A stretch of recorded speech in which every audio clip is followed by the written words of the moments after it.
योगी एक forest officer था। उसकी पोस्टिंग तमिलनाडु के नेलागोंडा जंगलों में हुई थी और इन्हीं जंगलों में लाल चंदन के झाड़ भी पाए जाते थे। मेरे यहाँ रहते हुए कोई भी लाल चंदन के पेड़ों की चोरी नहीं कर सकता है। जी सर, पर वो वर्धा राजन हर बार कोई नया रास्ता ढूंढ लेता है लाल चंदन के पेड़ों को चुराने का। अब मैं आ गया हूँ ना, अब वो इस जंगल से एक भी लाल चंदन का पेड़ चुरा नहीं पाएगा। अब से मैं खुद डे एंड नाइट पेट्रोलिंग करूंगा। और वैसे भी चेक पोस्ट पे जिस ऑफिसर की ड्यूटी है, मुकेश, वो भी बहुत ईमानदार है। मुझे उससे बात करनी होगी। ठीक है सर। चलो चेक पोस्ट से चलते हैं। हवालदार फॉरेस्ट ऑफिसर योगी को चेक पोस्ट पार ले आया। Hello sir, good morning. बहुत नाम सुना है सर आपका, आज पहली बार देख रहा हूँ। थैंक यू, मैंने भी तुम्हारी ईमानदारी के किस्से सुने हैं। Thank you sir. हमें गाड़ियों की जांच और बढ़ानी होगी। अब भी लाल चंदन की तस्करी हो रही है। ऐसे ही चलता रहा तो लाल चंदन देखना भी मुश्किल हो जाएगा मुकेश। सर, मैं जानता हूँ इन सबके पीछे वो वरदराज है, तो तुम उसका कुछ करते क्यों नहीं? सर, वो इन्हीं जंगलों में पला बढ़ा है, जंगल का कोना कोना जानता है। जब भी हम उसे पकड़ने दौड़ते हैं वो जंगलों में गायब हो जाता है। कम से कम हम लाल चंदनों को इस चेक पॉइंट से बाहर जाने से तो रोक ही सकते हैं ना। जी सर, मैंने और फोर्स की मांग की है। अगले हफ्ते से और 2 हवलदार इस चेक पॉइंट पे होंगे। उम्मीद है अब लाल चंदन की तस्करी बंद हो जाएगी। हम मिलकर करेंगे तो जरूर होगा। उस दिन से फॉरेस्ट ऑफिसर खुद दिन में काई पर जंगलों में पेट्रोलिंग का काम करता था, खास करके रात के समय। यहाँ जंगल के भीतर डेरा जमाए वर्धराजन को योगी के आने की खबर मिल गई। भाई, वो योगी जंगल में दिन रात पेट्रोलिंग कर रहा है। अब हम कैसे लाल चंदन का पेड़ काटेंगे? हर समस्या का एक समाधान होता है छोटे। वर्धराजन ने स्वामी के कान में कुछ कहा। फिर रात के अंधेरे में स्वामी फॉरेस्ट ऑफिसर के ऑफिस के बाहर पहुंचा। वो किसी का इंतजार कर रहा था। कुछ देर बाद गार्ड वहां पहुंचा।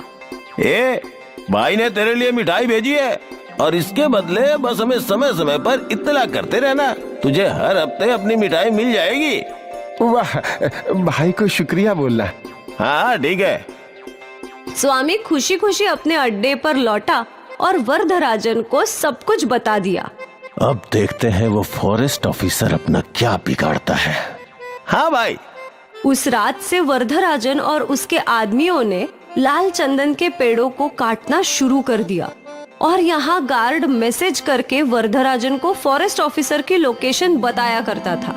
जिस समय फॉरेस्ट ऑफिसर दक्षिण की दिशा में जाता तो वर्धराजन के आदमी उत्तर की दिशा में लाल चंदन के पेड़ काट रहे थे, और जिस समय योगी उत्तर की दिशा में पेट्रोलिंग करता वो दक्षिण की दिशा में पेड़ काटने लगे। ये सिलसिला कई दिनों तक चलता रहा। एक दिन की बात है, उत्तर की दिशा से वर्धराजन के लड़के लाल चंदन का पेड़ काटकर निकल गए थे। फिर जब योगी वहां पहुंचा तो उसका ध्यान उस ताजे कटे हुए पेड़ के तने पर गया। ऐसा लग रहा है कि ये पेड़ आज ही कटा है, पर मैं इतने देर से पेट्रोलिंग कर रहा हूँ तो कैसे कोई मेरे आंख के नीचे से ये लाल चंदन का पेड़ काट सकता है? जरूर कुछ गड़बड़ है। योगी ने कुछ नहीं कहा और जीप में बैठकर दक्षिण की दिशा में चलने लगा। जब वो यहाँ पहुंचा तो यहाँ भी उसने ताजे कटे हुए पेड़ों के तने दिखे। ये तना भी आज ही कटा हुआ है, मतलब अब भी वर्धराजन लाल चंदन के पेड़ों की चोरी कर रहा है। मुझे ये सब जल्द ही रोकना होगा। गाड़ी चेक पोस्ट पर लो। योगी जीप में बैठ गया और गार्ड ने गाड़ी चेक पोस्ट की ओर ले ली। क्या हुआ सर, आप बहुत टेंशन में लग रहे हैं? मुझे तुमसे अकेले में बात करनी है। जी सर, आइए ना, अंदर बैठकर बात करते हैं। चेक पोस्ट की छोटी चौकी में बस फॉरेस्ट ऑफिसर योगी और इंस्पेक्टर मुकेश थे। बोलिए सर, यहाँ हमारी बातें कोई नहीं सुन सकता। मुकेश, अब भी जंगल में लाल चंदन के पेड़ कट रहे हैं। क्या यहाँ से कोई बड़ी गाड़ी गुजरी है? नहीं सर, अभी तक तो नहीं, पर कल ये ट्रक आएंगे जंगल में रोड बनाने के लिए रेत लेकर। फिर जरूर लाल चंदन उसी में जाएगा। कल मैं किसी भी हालत में उस ट्रक को इस चेक पोस्ट से बाहर जाने नहीं दूंगा। हाँ, और मैं उस वर्धराजन को पकड़ कर रहूंगा। ठीक है सर। यहाँ जंगल में वरदराजन अपने अड्डे पे योजना बना रहा था। कल रेत वाली गाड़ी सारे लाल चंदन के झाड़ भरकर बाहर ले जाना है ना? नहीं। अब तक तो उस फॉरेस्ट ऑफिसर को सब कुछ पता चल गया होगा। वो कल चेक पोस्ट पर हम सबका इंतजार करेगा। तो अब हम क्या करेंगे? कैसे इन लाल चंदनों को इस जंगल से बाहर निकालेंगे भाई? वरदराजन ने अपनी योजना बना ली थी। अगली सुबह रेती की गाड़ी जंगल के अंदर आई। इंस्पेक्टर मुकेश ने फॉरेस्ट ऑफिसर योगी को कॉल करके ये बात बता दी। सर, ट्रक आ गए हैं, आप भी आ जाइए। ठीक है। वो ट्रक कंस्ट्रक्शन साइट पे पहुंचा। यहाँ ट्रक ने सारी रेत अनलोड की और फिर वरदराजन और उसके आदमियों ने उसमें एक लाल चंदन के पेड़ के तने को लोड कर दिया। यहाँ फॉरेस्ट ऑफिसर और गार्ड जीप में निकले, पर उनके रास्ते में कई और पेड़ गिरे हुए थे। सर, घूम के जाना होगा। ये सब उस वरदराजन ने ही किया होगा। जल्दी चलो, आज उसे पकड़ कर ही रहेंगे। वरदराजन वहाँ से निकल गया। अब जब फॉरेस्ट ऑफिसर योगी वहाँ पहुँचा तो ट्रक भी वहाँ से निकल चुका था। चेक पोस्ट के पास ले लो। योगी ने इंस्पेक्टर मुकेश को कॉल लगाया। मुकेश, वो लोग निकल चुके हैं, अब तुम्हें ही उन्हें रोकना होगा। जी साहब। इंस्पेक्टर मुकेश अपने सारे आदमियों के साथ चेक पोस्ट पर खड़ा हो गया। ट्रक धीरे धीरे चेक पोस्ट की ओर बढ़ने लगा। चेक पोस्ट पर मुकेश और सारे पुलिस वाले बंदूक तान कर खड़े थे। ड्राइवर ने पुलिस वालों को देखा और उसने गाड़ी रोक दी और पीछे से फॉरेस्ट ऑफिसर ने अपनी जीप लगा दी। ट्रक को चारों ओर से घेर लिया था। हवलदार, चेक करो ट्रक में क्या है। हवलदार ट्रक के अंदर चढ़ा। सर, यहाँ लाल चंदन तो है, पर एक ही है। क्या? इंस्पेक्टर ने भी ट्रक में चढ़कर जांच की तो वहाँ बस एक ही लाल चंदन का पेड़ था। सर, आप यहाँ आइए। अब फॉरेस्ट ऑफिसर योगी भी ट्रक में चढ़ गए। वो भी ये सब देखकर हैरान था। उस वरदराजन ने इस बार भी हमारे साथ धोखा किया। और यहाँ वरदराजन अपने सारे लोगों के साथ और लाल चंदन के पेड़ों के साथ नदी के रास्ते से लाल चंदन के पेड़ जंगल से बाहर निकाल रहा था। मुझे कोई रोक नहीं सकता। लाल चंदन सिर्फ मेरा है।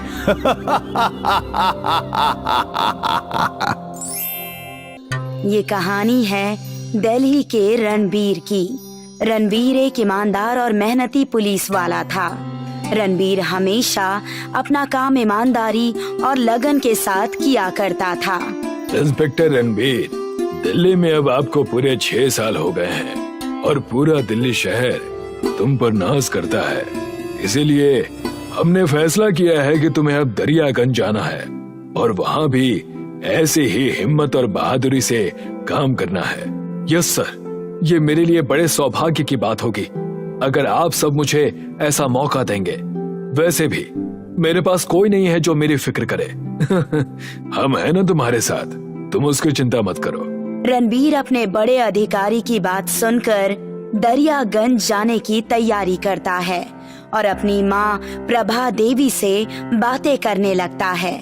माँ, आज तुम मुझसे बात नहीं कर रही, क्यों? गुस्सा हो क्या? मैं तुमसे इसलिए बात नहीं कर रही हूँ कि तुम झूठे हो।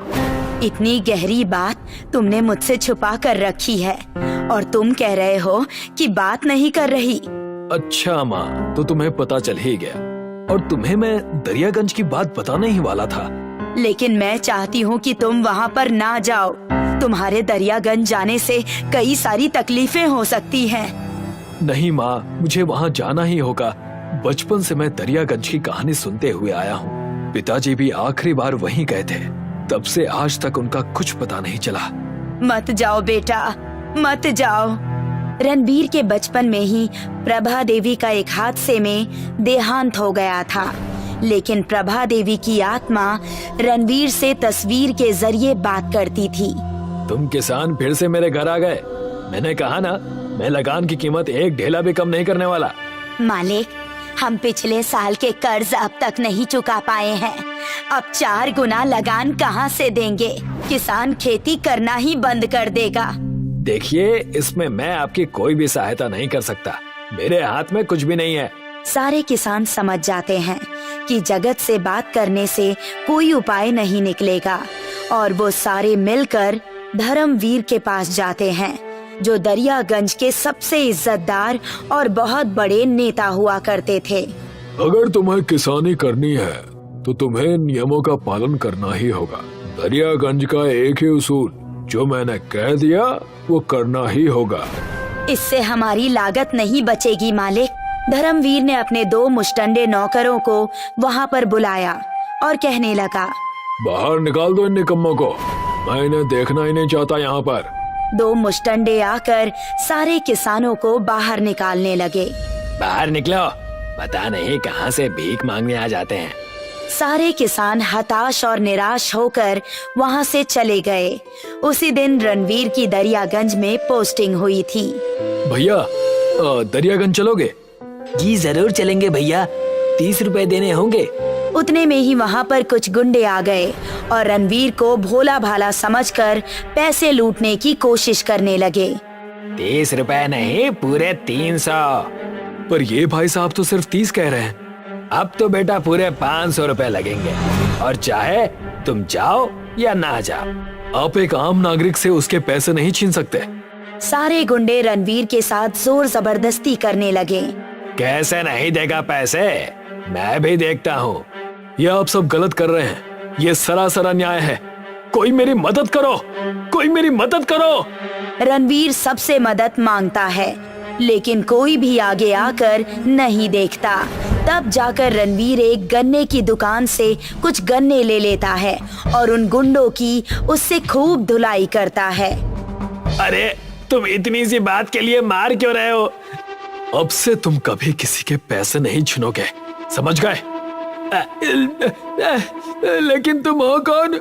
इस शहर का नया इंस्पेक्टर रणवीर। रणवीर के मुंह से ये सुनकर सारे गुंडे दुम दबाकर भाग जाते हैं।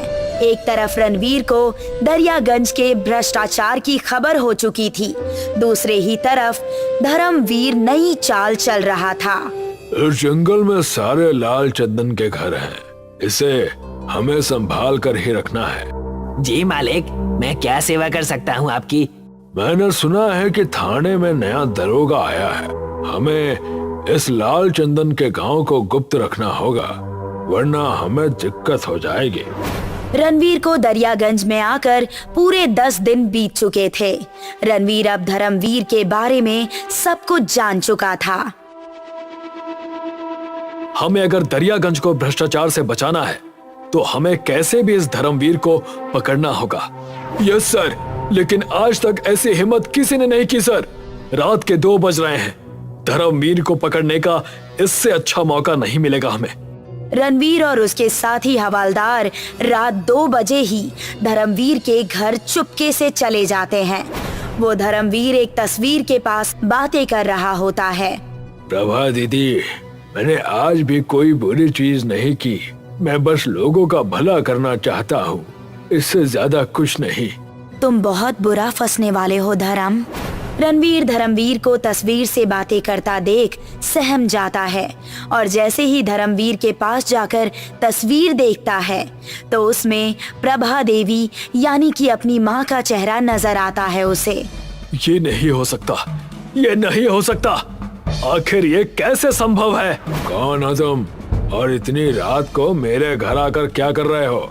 ये मेरी माँ की तस्वीर है जिनका नाम प्रभा देवी था, लेकिन तुम कौन हो और ये तस्वीर तुम्हारे घर में क्या कर रही है?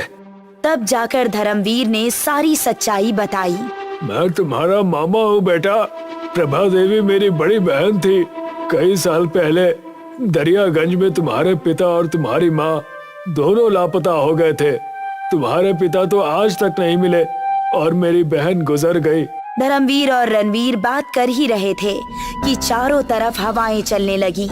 जंगल में बहुत तेज रोशनी हुई जो कि पूरी अंधेरी रात में सूरज के समान थी। गांव के सभी लोग उस रोशनी को देखने के लिए जंगल की तरफ जाने लगे। रोशनी लाल चंदन के गांव से आ रही थी। ये तो हमारे लाल चंदन के घरों से रोशनी आ रही है। क्या माजरा है? चंदन की तस्करी? लेकिन ये सब क्या है? रोशनी का पीछा करना होगा। धर्मवीर और रणवीर उस घने जंगल में चले गए और उनका पीछा जगत भी करने लगा। वहाँ उन्होंने देखा कि पूरा लाल चंदन का गांव हवा में उड़ रहा है। धर्मवीर और रणवीर की आंखें फटी की फटी रह गई थी। पूरा लाल चंदन का गांव उन्हें हवा में नजर आ रहा था। ये गांव, ये लाल चंदन का गांव हमारे ऊपर कैसे है? ये तो अनहोनी का प्रतीक है। उतने में ही वहाँ से श्यामू प्रभा देवी की तस्वीर लेकर आया, जो कि चमक रही थी। मालिक, मालिक, ये तस्वीर चमक रही है। लगता है माँ कुछ कहना चाहती है। लाओ तस्वीर मुझे दो। इस लाल चंदन पर सिर्फ और सिर्फ दरियागंज के किसानों और तुम्हारा हक है। आज से कुछ साल पहले सब कुछ तुम्हारे मामा ने हमसे छीन लिया था और अब मैं ये खुलासा सबके सामने करती हूँ। प्रभा देवी ने जैसे ही तस्वीर से इतना कहा, वहाँ पर रखी लाल चंदन हथकड़ी के रूप में बदल गई और धर्मवीर को उस हथकड़ी ने कैद कर लिया। देखा मामा, मुझे आज भी याद है जब बचपन में आप मेरे परिवार को तंग किया करते थे। मुझे छोड़ दो, मुझे जाने दो, मैं ये देश छोड़कर चला जाऊंगा। जैसे ही धर्मवीर मामा को हथकड़ी लग गई, लाल चंदन का गांव बादलों से नीचे आ गया और जंगल के बीचों बीच एक शानदार लाल चंदन का गांव नजर आने लगा, जिसका पहरा रणवीर के पिता धर्मेंद्र कर रहे थे। रणवीर अपने पिता को पाकर बहुत खुश हुआ।